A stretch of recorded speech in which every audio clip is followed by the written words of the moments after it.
உங்களுக்கு வந்து love marriage அப்படின்னு சொன்னீங்க. எப்படி இருந்தது லவ் பண்ணும்போது? ஆஃப்டர் மேரேஜ் வந்து அந்த லவ் அப்படியே இருந்ததா? லவ் அப்படியே தான் இருக்கு. பட் நம்ம காட்டுறதுல அந்த ப்ரியாரிட்டிஸ்ல கொஞ்சம் டவுன்ஃபால் இருக்கும். ஃபேமிலி இன்வால்வ்மெண்ட்னால அது நம்ம ஹேண்டில் பண்ணி கொஞ்சம் செட்டில் ஆகிறதுக்கு டைம் எடுக்கும். எவ்வளோ நாள் லவ் பண்ணீங்க? 8 இயர்ஸ். 8 இயர்ஸ்க்கு அப்புறம் அதை எப்படி வீட்டில் சொன்னீங்க? வீட்டில் ஈஸியாக அக்செப்ட் பண்ணிட்டாங்களா? எங்க வீட்ல ஈஸியா அக்செப்ட் பண்ணல.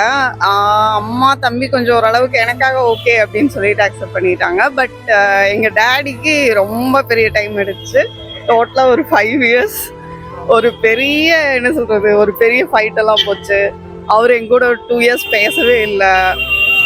நாங்க 2 பேரும் ரொம்ப க்ளோஸ். அது ஒரு எமோஷனல் ஒரு இது. ஸோ ரொம்ப பெரிய ஒரு கேப்க்கு அப்புறம் தான் ஓகே சொன்னாங்க. சரி, எந்த டைம் சூஸ் பண்ணீங்க?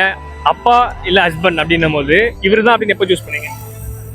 அது வந்து லவ் பண்ணும் போதே சூஸ் பண்ணதான். அதுக்கப்புறம் நான் பெருசா சேஞ்சஸ் எதுவும் பார்க்கல. எந்த டைம்லயே அவரை விட்டுட்டு போயிடணும் அப்படின்னு நான் நினைக்கல.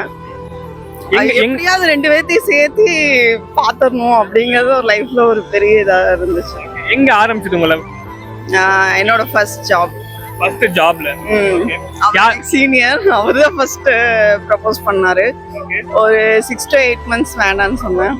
அதுக்கப்புறம் ஓகே அவரை பார்த்து எனக்கும் பிடிச்சது. அவங்க ப்ரியாரிட்டி கொடுக்கறது எப்படியோ ஒரு கேரக்டர் வைஸ் எனக்கும் ரொம்ப பிடிச்சது. ஓகே அப்படின்னு சொல்லி சொல்றேன்.